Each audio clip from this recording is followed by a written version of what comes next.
Alhamdulillahilladzi ahyana ba'dama amatana wa ilaihin nusyur. Apa tuh maknanya apa?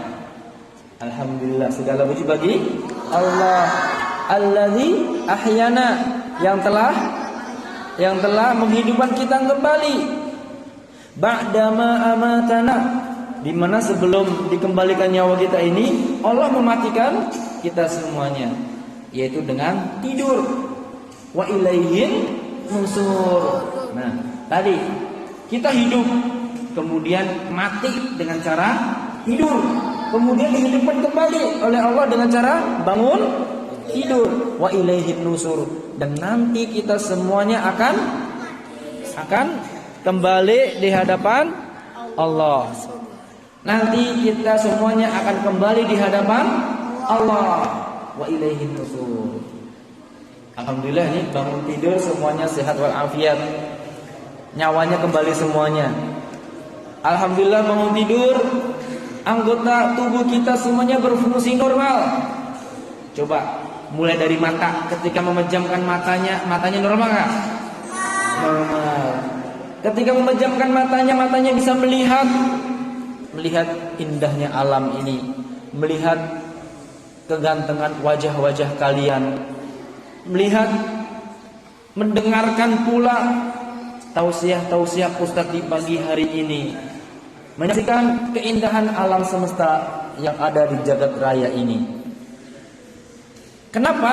Karena ada orang bangun tidur itu kaki tangannya tidak bisa digerakkan. Padahal ketika tidur tangan bisa digerakkan, kaki bisa digerakkan, tapi ada yang bangun tidur itu tidak bisa digerakkan. Begitu pula ketika bangun tidur matanya melek, tapi matanya tidak bisa dipakai untuk melihat. Dia mengatakan, saya sudah melek tapi kok keadaannya gelap gulita, tidak terlihat. Waliyadzubillah kalau sampai ada seperti itu. Makanya kita bersyukur kepada Allah, dengan Allah kembalikan semua apa yang menjadi nikmat-nikmat yang Allah berikan kepada kita ini. Mata normal, kaki normal. Kemudian juga apa? Kita bisa beribadah kepada Allah. Setelah kita hidup kembali ini, apa sih kewajiban kita?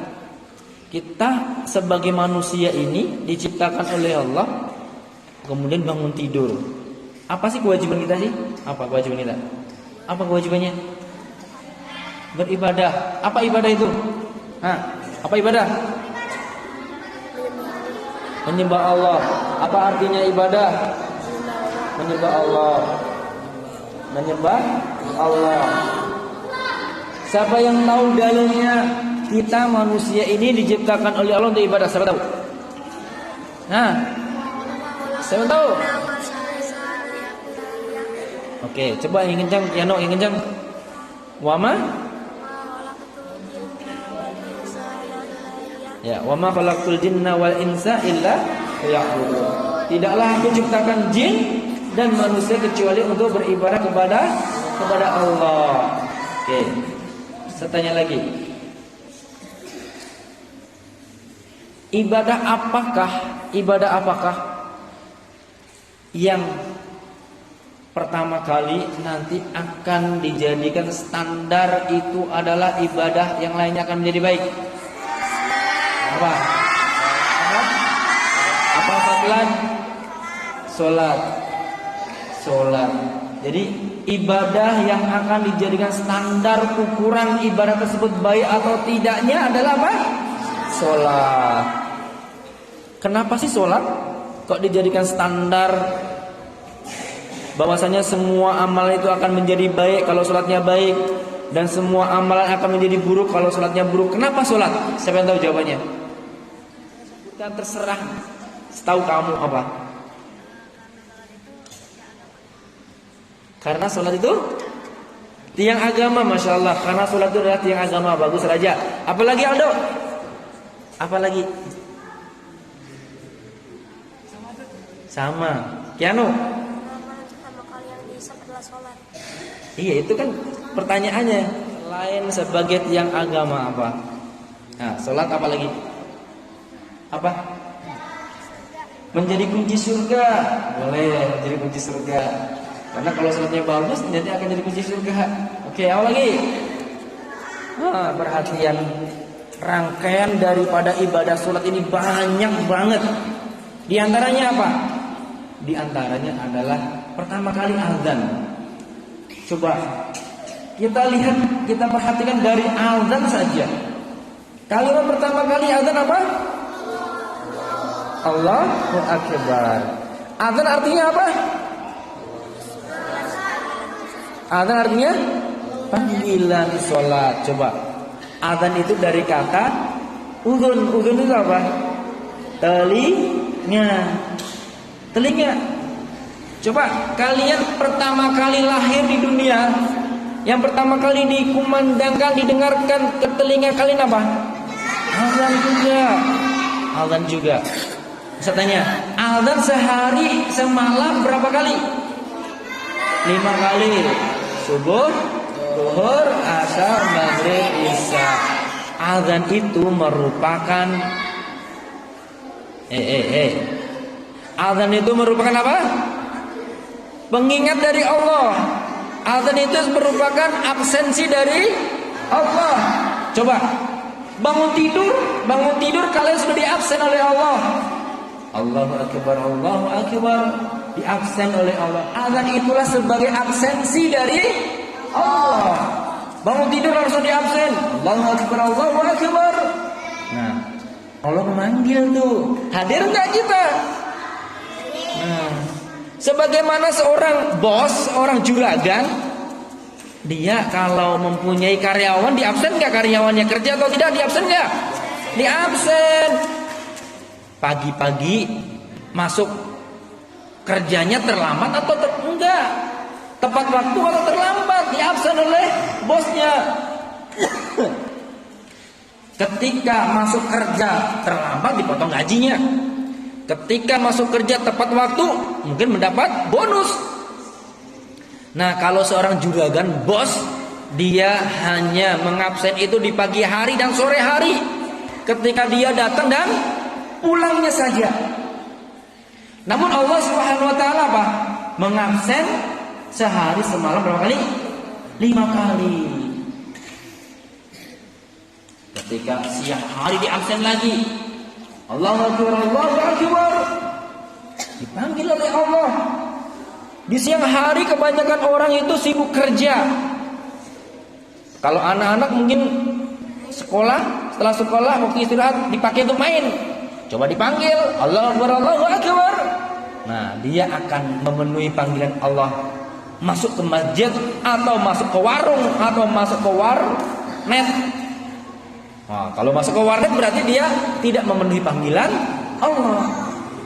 Begitu pula waktu asar. Waktu enak-enaknya sedang bermain, sedang enak-enaknya istirahat, berteduh. Karena matahari sudah mulai tidak panas. Panggil lagi Allahu Akbar, Allahu Akbar.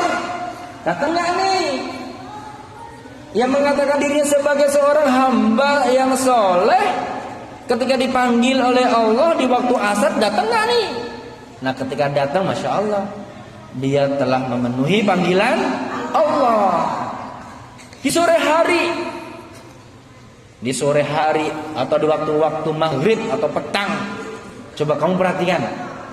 Kalau kalian hidup di kampung, anak-anak, dan kalau di sore hari kebanyakan anak-anak muda, anak-anak seperti kalian, itu permainan yang disukai biasanya apa ya? Main bola, oke. Main bola setelah asar, kadang apa? Menghabiskan waktu asarnya itu dengan main bola. Dia tidak berhenti sebelum apa? Sebelum azan. Bahkan azan pun tetap main. Nah, orang yang baik, seorang hamba yang baik itu harus bisa mengatur waktunya. Ayo kita atur waktunya. Main bola itu jam 5:30. Sebelum waktu azan maghrib dikumandangkan kita selesai.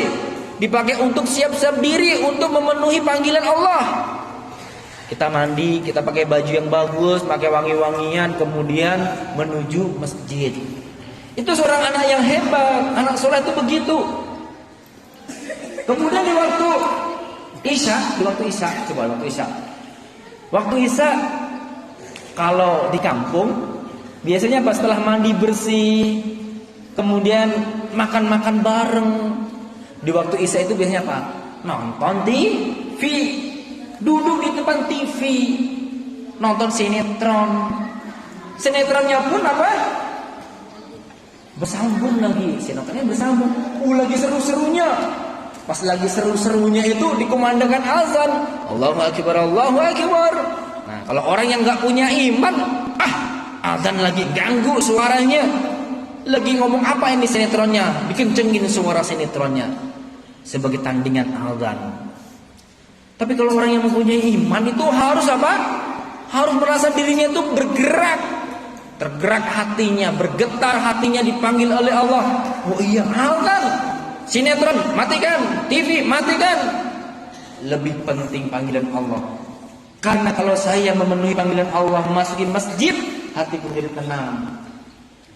Saya akan bermunajat, saya akan menyendiri, berbisik-bisik.